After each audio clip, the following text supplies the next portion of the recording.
नमस्कार। विनम्रता। कहा जाता है कि व्यक्ति की सही परख उसके सद्गुणों से होती है।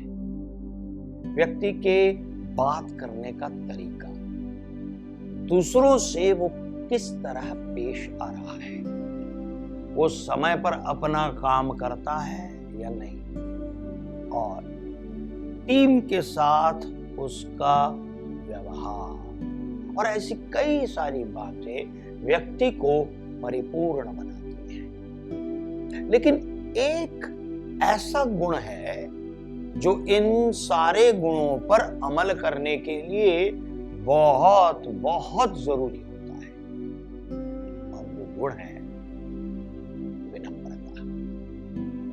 विनम्रता का अर्थ है विनम्र स्वभाव। व्यक्ति का विनम्र स्वभाव उसे सबका प्रिय बना देता है। इसलिए देखा जाता है कि विनम्र व्यवहार वाला व्यक्ति संसार में ऊंचाई पर पहुंच ही जाता है। जितने भी महान व्यक्तित्व इस संसार में हुए हैं, उन्हें प्रभावशाली बनाने में विनम्रता ने महत्वपूर्ण भूमिका निभाई है। विनम्रता मानव का प्रथम गुण है, और विनम्रता हमें उदार होना सिखाती है।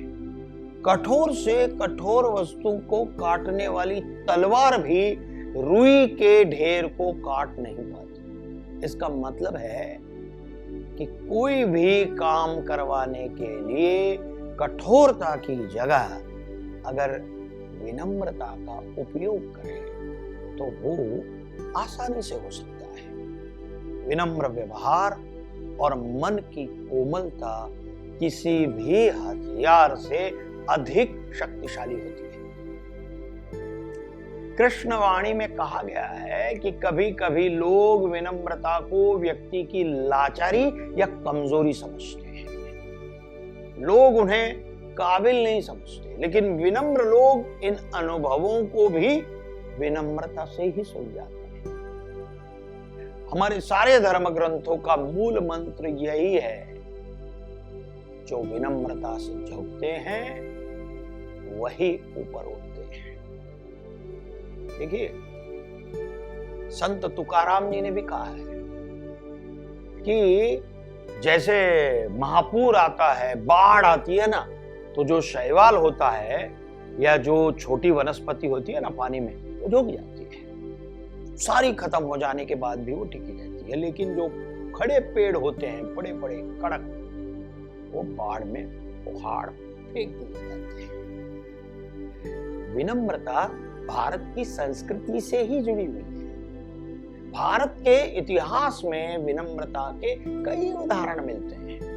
उच्च विद्या अध्ययन के लिए विदेशियों का हमारे गुरुकुलों में आना हमारे आचार्यों की विनम्रता का प्रतीक है, जहां वो बिना भेदभाव सबको समान शिक्षा देते थे। भारत के पूर्व प्रधानमंत्री श्री लाल बहादुर शास्त्री जी की विनम्रता की एक घटना मैं आपको सुनाता हूं। हरिश्चंद्र इंटर कॉलेज में हाई स्कूल की पढ़ाई के दौरान शास्त्री जी ने प्रयोगशाला में रखा एक बेकर तोड़ दिया, जिसे स्कूल के एक चपरासी देवीलाल जी ने देख लिया। देवीलाल ने शास्त्री जी को जोरदार थप्पड़ मारा और कहा, लैब का नुकसान करते हो। शास्त्री जी को लैब से बाहर निकाल दिया। शास्त्री जी रेल मंत्री बनने के बाद 1954 में एक कार्यक्रम में भाग लेने आए। शास्त्री जी जब मंच पर थे तो चपरासी देवीलाल उनको देखते ही सामने से हट गए, क्योंकि वो भयभीत थे कि शास्त्री जी को कहीं वो थप्पड़ याद ना आ जाए। लेकिन शास्त्री जी ने तो देवीलाल को पहचान लिया और न सिर्फ उन्हें मंच पर बुलाया, बल्कि उन्हें गले लगाकर सम्मान भी दिया। दोस्तों, ये है विनम्रता। इसे कहते हैं विनम्रता। आपने भारत के व्यावसायिक और टाटा समूह के प्रमुख श्री रतन टाटा जी का नाम तो सुना ही होगा, है ना। कहा जाता है कि वो अपनी कंपनी में रोज सुबह जब आते हैं तब वो लिफ्ट की लाइन में अन्य कर्मचारियों की तरह अपनी बारी का इंतजार करते रहते हैं। न उनके लिए कोई अलग लिफ्ट बनाई है और ना कोई अलग से सिक्योरिटी। जब वो व्यावसायिक यात्रा पर होते हैं तब उन्हें कई बार अपने ड्राइवर के साथ खाना खाते हुए देखा गया है ना। एक आदर्श विनम्रता का उदाहरण। विनम्र स्वभाव वाले व्यक्ति दूसरों की बातों को ध्यान से सुनते हैं और उनमें विनम्रता से अपने विचारों को समझाने की भी कुशलता होती है। उनमें अपनी गलती को स्वीकार करने का साहस होता है।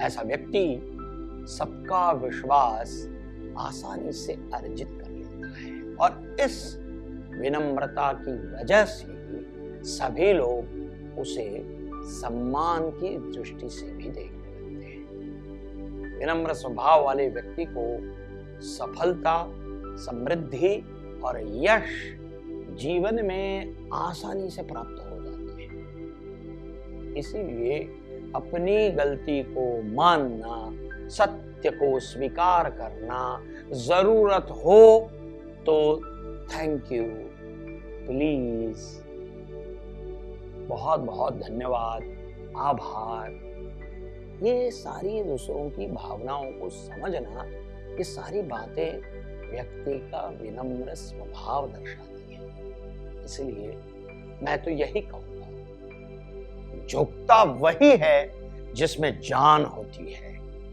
अकड़ तो मुर्दों की पहचान होती है। धन्यवाद।